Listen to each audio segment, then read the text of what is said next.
Jama'a assalamu alaikum, barka da zuwa nan tsarin tamu mai albarka mai suna Hausa Medium. Idan wannan ne zuwan ka na farko ka daure ka danna mana subscribe, kana ka danna alamar ƙararrawa domin sanar da kai sababbin shirye-shiryenmu da zarar mun dora. Domin jin wannan cikakken shiri na rufe sim ɗin da aka yi yau, wata kam duk wani sim wanda ba sa mai NIN ba an rufe shi sakamakon wasu dalilai. Domin kallon wannan cikakken shiri ku biyo mu. Hausa Medium, tasha al'umma.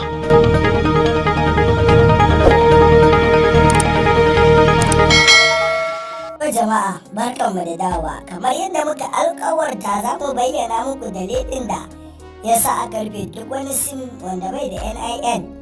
To wannan dalili dai ba wani abu bane, Sheikh malaminmu wata Sheikh Fantami shine ministan sim ya tabbatar da wannan rufe sim a yau sakamakon abubuwan da suke faruwa da sim wanda bai da NIN.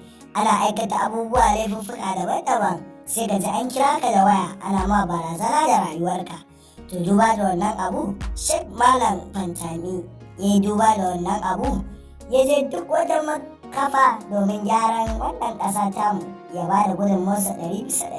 Shi yasa ya ba da umarnin duk wani sim da bai da NIN a rufe sa, duba da yanayin yanzu barakar da ake yi da sim ɗin da bai da NIN ake yi. To amma yanzu duk wanda ya linkin da NIN ɗinsa an riga an san sa, tunda ya riga ya linkin da national ID card ɗinsa za a iya binkito shi a duk inda yake a faɗin duniya.